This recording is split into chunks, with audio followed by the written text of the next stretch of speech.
ഓം ശിവം ശിവകരം ശാന്തം ശിവാത്മാനം ശിവോത്തമം ശിവമാർഗപ്രണേതാരം പ്രണതോസ്മി സദാശിവം. ഓം നമഃ ശിവായ. ജ്യോതിഷപന്തിയിലേക്ക് എല്ലാ പ്രേക്ഷകർക്കും സ്വാഗതം. ഇന്ന് വിചിന്തനം ചെയ്യുന്നത് വിഷുഫലത്തെക്കുറിച്ചാണ്. അത് ആയില്യം നക്ഷത്രക്കാരുടെ ഫലമാണ് പറയുന്നത്. വിഷുഫലം എന്ന് പറയുമ്പോൾ 2026 വിഷുഫലം ഏപ്രിൽ മാസം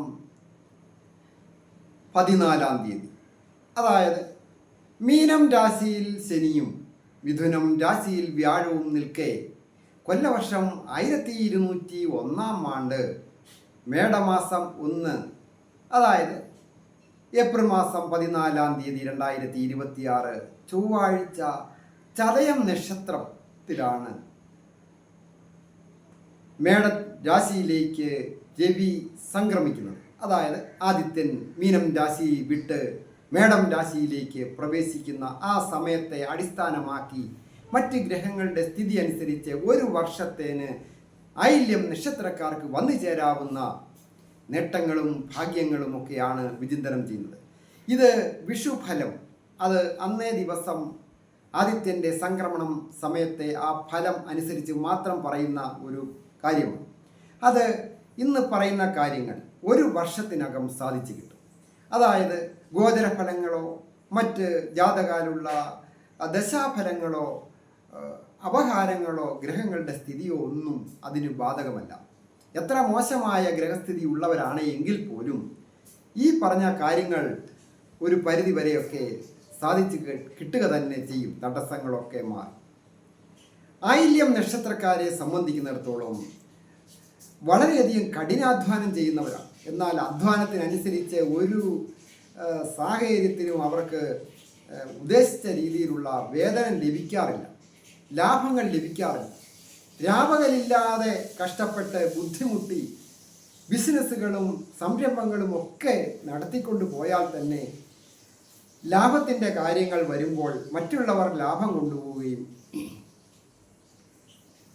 കടങ്ങൾ ബാക്കി വരികയും കഠിനാധ്വാനങ്ങളും ആരോഗ്യ നഷ്ടങ്ങളും മാത്രം കൂടുതലായിട്ട് വന്നു ചേരുന്ന ഒരു നക്ഷത്രക്കാരാണ് ഈ ആയില്യം നക്ഷത്രക്കാർ. വളരെ പരിശ്രമോത്സുകരായിരിക്കുന്ന ഈ നക്ഷത്രക്കാർക്ക് പല സന്ദർഭങ്ങളിലും തിരിച്ചടികൾ നേരിടും. എന്നാൽ ഒരു പരിധി വരെ വളരെ കഠിനാധ്വാനം കൊണ്ട് ഉയർന്നു വരുന്ന ഒരു നക്ഷത്രക്കാരും കൂടിയാണ്. ഈ പ്രാവശ്യത്തെ വിഷുഫലം കൊണ്ട് ചില നേട്ടങ്ങളൊക്കെ ഈ നക്ഷത്രക്കാർക്ക് വന്നു ചേരുവാനുള്ള സൗഭാഗ്യങ്ങളുണ്ട്. അതായത് ആരോഗ്യ കാര്യങ്ങളെ ചിന്തിച്ചതിൽ അധിക ദോഷങ്ങളൊന്നും ബാധകമല്ല. എന്നിരുന്നാലും ഈ നക്ഷത്രക്കാർ ശ്രദ്ധിക്കേണ്ട ഏറ്റവും പ്രധാന കാര്യം അഭക്ഷ്യ വസ്തുക്കൾ ഉപയോഗിക്കാതിരിക്കുക എന്നുള്ളതാണ്. അതായത് പെട്ടെന്ന് എപ്പോഴെങ്കിലും മറ്റുള്ളവർ പറയുന്നത് കേട്ട് മനസ്സങ്ങ് നെഗറ്റീവായി പോകുന്ന ഒരു നക്ഷത്രക്കാരാണ് ഈ ആയില്യ നക്ഷത്രക്കാർ. അതായത് കുടുംബത്തിൽ നിന്നോ സ്വന്തം സ്ഥാപനത്തിൽ നിന്നോ ജോലി ചെയ്യുന്നിടത്ത്, അല്ല നമ്മളെ സ്വന്തമായിട്ട് നടത്തുന്നിടത്തായാലും സമൂഹ പ്രവർത്തനങ്ങളിൽ ഒക്കെ ഏർപ്പെട്ടിരിക്കുന്നവർക്കും സുഹൃത്തുക്കളിൽ നിന്നൊക്കെ വളരെ മോശമായ ഇടപെടലുകൾ ഉണ്ടാകുമ്പോൾ, മനസ്സ് നെഗറ്റീവ് ആകുമ്പോൾ ഒക്കെ ചിലപ്പോഴെങ്കിലും ലഹരി പദാർത്ഥങ്ങളുടെ ഉപയോഗം സ്വാഭാവികമായിട്ട് കടന്നു വരാറുണ്ട്. അത് വളരെയധികം ശ്രദ്ധിക്കുക. മറ്റുള്ളവരുടെ നിർദ്ദേശങ്ങളും ആക്ഷേപങ്ങളും ഒന്നും നമ്മൾ പരിഗണിക്കേണ്ട കാര്യമില്ല. ഈ ആയില്യ നക്ഷത്രക്കാർ അവർ കഠിനാധ്വാനശീലരാണ്. അധ്വാനിച്ച് കിട്ടുന്ന ധനം സംരക്ഷിച്ചു കൊണ്ടു പോകുക എന്നുള്ളതാണ് അവരുടെ ഏറ്റവും പ്രധാനമായ ഉത്തരവാദിത്വം. അത് മറ്റുള്ളവരെ സഹായിക്കുക. മനസ്സ് ചിലപ്പോൾ അലിഞ്ഞു പോകും, അസുരഗണമാണ്, അങ്ങനെയൊക്കെ ശരിയാണ്. പക്ഷേ മനസ്സ് പെട്ടെന്ന് അലിഞ്ഞ് മനസ്സലിവുണ്ടാകുക. ആരെങ്കിലും ബന്ധുക്കളായാലും സ്വന്തത്തിലായാലും മക്കൾക്ക് വേണ്ടിയും കുടുംബത്തിന് വേണ്ടിയും സമൂഹത്തിന് വേണ്ടിയും ഒക്കെ ധനം ചെലവ് ചെയ്ത് കഴിയുമ്പം ഏറ്റവും അവസാനമായ ഒരു ഫൈനൽ തീരുമാനം വരുമ്പോൾ ഈ ആയില്യം നക്ഷത്രക്കാർക്ക് പല അവഗണനയും നേരിടേണ്ടി വരും. അതിൽ നിന്ന് മുക്തി നേടുവാൻ ഈ വിഷുഫലത്തിന് ശേഷം ഒരു കരുതൽ ഉണ്ടാകുക. വിജയങ്ങൾ വന്നു ചേരും. ആരോഗ്യം തൃപ്തികരമാണെന്ന് പറഞ്ഞല്ലോ. തൊഴിൽപരമായ അഭിവൃദ്ധികളും ഈ ഒരു വർഷത്തിൽ അപ്രതീക്ഷിതമായ ചില ധനനേട്ടങ്ങൾ ഉണ്ടാകും. ഇതിന് മുൻ വർഷങ്ങളിലും അങ്ങനെ ഉണ്ടായിട്ടുണ്ടായിരിക്കാം. എന്നിട്ട് വന്നു ചേരുന്നതോ ബാലൻസ് വരുമ്പോൾ കടമല്ലായിരുന്നു. എന്നാൽ അത് മാറി ഈ വർഷം നിങ്ങൾക്ക് കരുതലോടുകൂടി ഇരുന്നാൽ അപ്രതീക്ഷിതമായി വന്നു ചേരുന്ന ധനം സംരക്ഷിക്കുവാനും അതുമൂലം ആഗ്രഹങ്ങൾ പൂർത്തീകരിക്കുക.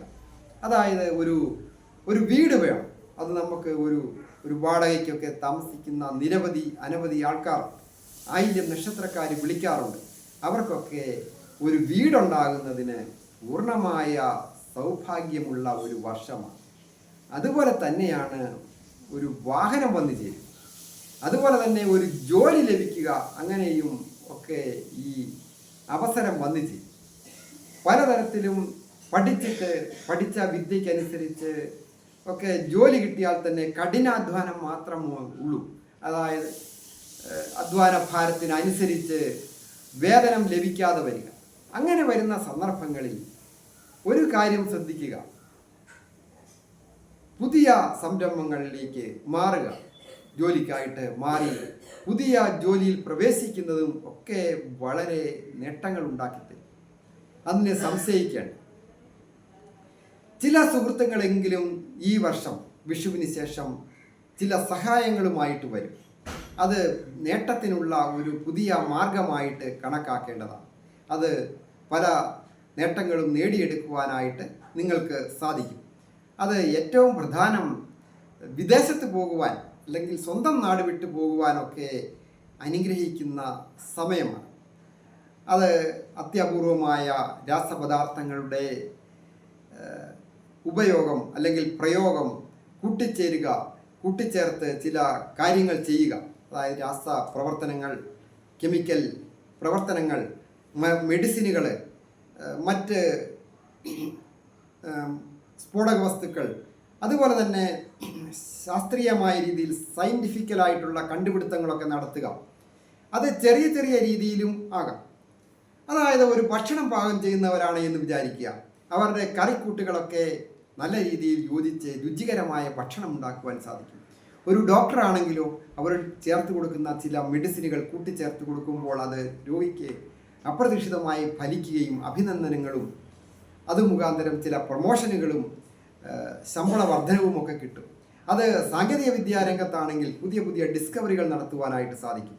സാങ്കേതിക വിദ്യാരംഗത്ത് പ്രവർത്തിക്കുന്ന കുട്ടികളോടൊക്കെ ചോദിച്ചാൽ അറിയാം, അവർക്ക് ചില ഡിസ്കവറികൾ കിട്ടുക വഴി ചില കണ്ടുപിടുത്തങ്ങൾ അപ്രതീക്ഷിതമായിട്ട്, അത് ഏത് മേഖലയിലും ആകാം. ആർക്കിടെക്ചേഴ്സ്, അതുപോലെ തന്നെ ഇൻറ്റീരിയൽ ഡിസൈനിങ്, അത് മറ്റ് മെഡിക്കൽ രംഗത്ത് ബയോമെഡിക്കൽ ഡിപ്പാർട്ട്മെൻറ്റുമായി ബന്ധപ്പെട്ട്, അതുപോലെ മറ്റ് മിഷനറികളുടെ പ്രവർത്തനങ്ങളുടെ ചില കണ്ടുപിടുത്തങ്ങൾ, ചേഞ്ചുകൾ വരുത്തി ഉൽപ്പാദനം വർദ്ധിപ്പിക്കുന്നതിന്, അതുപോലെ വാഹനങ്ങൾ, അങ്ങനെ പോകുന്ന നിരവധിയായിട്ടുള്ള കാര്യങ്ങൾ. അവയ്ക്കൊക്കെ ഊർജം കണ്ടുപിടിക്കുക അല്ലെങ്കിൽ ഊർജത്തിന് പുതിയ മാനങ്ങൾ കണ്ടെത്തുക, അതൊക്കെ ഈ ആയില്യ നക്ഷത്രക്കാർ പറഞ്ഞിട്ടുള്ളതാണ്. അതിൽ നിന്ന് അവർക്ക് നല്ല കരകയറ്റമുണ്ടാകും. അതായത് ഡീലർഷിപ്പ് എടുക്കുക, അങ്ങനെയുള്ള കാര്യങ്ങൾക്ക് ഡീലർഷിപ്പ് ഉണ്ടാകുക, അല്ലെങ്കിൽ ഉൽപ്പാദിത രംഗത്ത് നിൽക്കുക, അല്ലെങ്കിൽ അങ്ങനെയുള്ള രംഗത്തെ ജോലികൾ ചെയ്യുക. അത് സ്ത്രീകൾക്കായാലും പുരുഷന്മാർക്കായാലും ഒക്കെ നല്ലതാണ്. ദമ്പതികളായിട്ടുള്ളവർക്കും ഐശ്വര്യപൂർണമായ ഒരു കുടുംബജീവിതം നയിക്കുവാനൊക്കെ സാധിക്കുന്ന ഒരു സമയം. പ്രായമായവർക്കും കൊച്ചുകുട്ടികൾക്കും ഒക്കെ നല്ലതാണ്. വിദ്യാർത്ഥികളായിരിക്കുന്നവർക്ക് വിജയങ്ങളൊക്കെ വന്നു ചേരും. വലിയ കടങ്ങളൊക്കെ ഉള്ളവർക്ക് കടങ്ങളിൽ നിന്ന് മുക്തി നേടുവാനായിട്ട് സാധിക്കും. ഇൻ്റർവ്യൂവിലൊക്കെ പങ്കെടുത്ത് വിജയിക്കുവാനായിട്ട് സാധിക്കും. അങ്ങനെ നിരവധി കാര്യങ്ങൾക്ക് വിജയങ്ങളുണ്ടാകും. ഓരോരുത്തരുടെയും വ്യക്തിപരമായ കാര്യങ്ങൾ അറിയുവാൻ ഫോൺ വിളിച്ച് ചോദിച്ച് ഓൺലൈനായിട്ട് അറിയുന്നതിനും, അതുപോലെ തന്നെ നേരിട്ട് വരികയും ഒക്കെ ചെയ്യാം. അതായത് പൊരുത്തം നോക്കുക, വിവാഹത്തിന് പൊരുത്തം നോക്കുക, അല്ലെങ്കിൽ മുഹൂർത്തങ്ങൾ നോക്കുക, മറ്റ് ഏതെങ്കിലും കാര്യങ്ങൾക്ക് ഒക്കെ കടം വീടുന്ന കാര്യമായാലും ഒക്കെ നോക്കുന്നതിന് അവസരമുണ്ടായിരുന്നു. ഞാൻ ഹരികുമാർ, ദേവി ജ്യോതിഷാലയം, കാവുംപടി, മണർകാട്, കോട്ടയം. ഈ ചാനൽ പേരും നക്ഷത്രവും ചേർത്ത് കമൻറ്റ് ചെയ്യുക. നിങ്ങളുടെ പ്രയാസങ്ങൾ എന്തുമാകട്ടെ അത് കമൻറ്റ് ബോക്സിൽ രേഖപ്പെടുത്തിയാൽ ഞാൻ നിങ്ങൾക്ക് വേണ്ടി പ്രാർത്ഥിക്കുന്നതാണ്. എല്ലാവർക്കും നന്മ വരുവാനായിട്ട്